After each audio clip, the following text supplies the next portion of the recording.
Welcome to Belinda's Sewing Secrets. Hi, I'm Belinda. In today's video, I'm going to do a comparison of two basic machines and just point out what, if you're a new sewer, what you should be looking at when you are looking to buy yourself your first machine. Because very often the first machine is the last machine you buy. So it's value for money that you're looking for. So let's get started. So I'm doing a comparison with the Elna 240 and the Elna 120. They're both basic machines, and when you look at them, you're going to think, well, you know, a machine's a machine, but it isn't. Your 240 has got some extra features with it and extra accessories, which later on become useful. One of the great features on the 240 is a needle threader, and I'll show you just now how that works. It has an automatic buttonhole, which means you don't have to turn the fabric around when you make a buttonhole. If you look on the front of the 120, you will see that your buttonhole picture here has got arrows. So step one sews forward, then you rotate the fabric and do step two, and then step three, and then step four. Whereas on the 240, the machine does that whole thing for you. You put a button into the back of the foot and the machine will complete a buttonhole for you, which is very, very nice. Small other things on the machines. Your 240 has an actual accessory box which opens that the accessories can fit into. The 120 has a hole in the side of that where you just drop your stuff into. So it's not really safe and secure when you pack the machine up. Your 240 has a width setting that you can see, puts your needle in the middle or to the left. And on the 120, it does that with just your zigzag stitch, which it's shown here, stitch number C, your zigzag. It's the only one that has a width setting. So there are a lot of differences. When you're looking to buy yourself a sewing machine in the very beginning, if you buy something that has more features than you think you need, you will find that later on you will buy maybe just an overlocker and you will keep your basic sewing machine because it does what you need. It does a straight stitch, it does a buttonhole, it has a needle threader. So cost effective, long term, the slightly more expensive machine is a better buy. Plus, you get more accessories with the machine. Things like your zipper foot here. You can sew on the left and the right, whereas on the 120, you don't have that. You've got some screwdrivers to take out the needle which is very nice, and tighten it and tighten your foot and loosen it, which are very nice features, nice accessories to have. In the accessory box, the accessories that come with the machine have a place to go. So if I take the foot, I can just pop it in there and I know where it is when I come back later. It's sitting in its little house where it lives. Other features, you've got metal spool pins, which are very nice and obviously long term a good idea. And in the spool pin you have a little hole, and that you put your thread through that hole and it makes the thread feed evenly off the reel because it's forced to feed off to the center. Very nice to have. It helps stop the reel from rattling, which they do.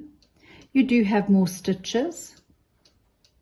So on the 120 you go up to G, which is here.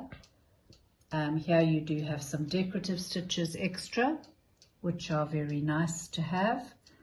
And they both have overlock stitches, which is very nice as well for your stretch fabrics. If you're going to be making t-shirts and things like that, you do have an overlock stitch here and that one. But that's the better of the two.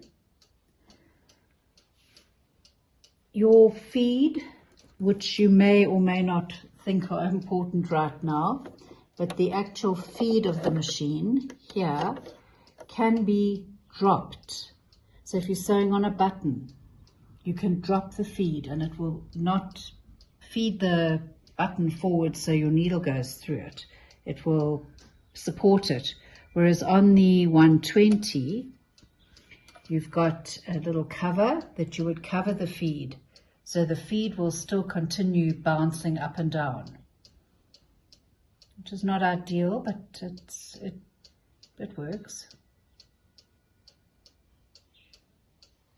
You get 3 bobbins, you get 3 bobbins. They're both quality machines. They both sew in reverse, and you'll see the reverse button on the 120. So they both sew in reverse. They both have a stitch selector. Here it's numbers. On your 120 it's your alphabet, but it's the same thing. Both of them have a length setting for your button, and on here there it is for your your buttonhole, to sew your buttonhole. So they're much of a muchness there. On the 240 you do, and I'll take a photograph of it and add it to this video, you have on the side the ability to increase or decrease the pressure that this foot puts onto your fabric, and that's about feeding the fabric. So you can adjust the pressure, which is helpful. It's a feature that's on slightly higher model machines. So I hope this video helps you make some choices about trying to buy the best machine you can, the one with the most features. And I'm going to show you the needle threader, because the needle threader, it doesn't matter what age you are. Nowadays, the threads you buy, they unravel. So they're quite difficult to thread through the hole. So here your needle threader goes down and the threader just hooks it through. So your needle is threaded. And that is a wonderful feature.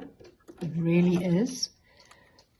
Doesn't matter how long you've been sewing, to have a needle threader is wonderful. So if you can start off with a needle threader and get used to it, you'll love it.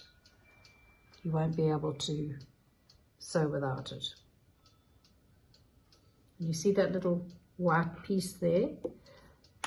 That's so you can, the needle shows up nicely behind, with that white piece behind. What else? They both got the same tension dial, and they both have the same bobbin case.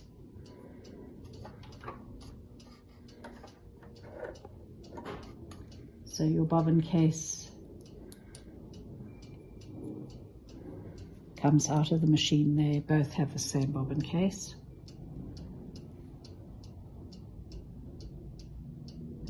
And they take plastic bobbins. And just a heads up, if your machine comes with plastic bobbins, only use plastic bobbins. If it comes with metal bobbins, only use metal bobbins. Tension set according to the weight of the bobbin.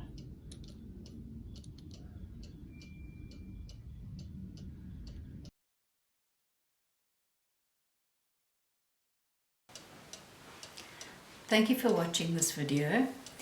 If you got some valuable information from it, please give me a like, share with a friend, subscribe to the channel, which is very helpful for the channel, and leave a comment below if you would like me to show anything else, or just a comment. Comments are always appreciated.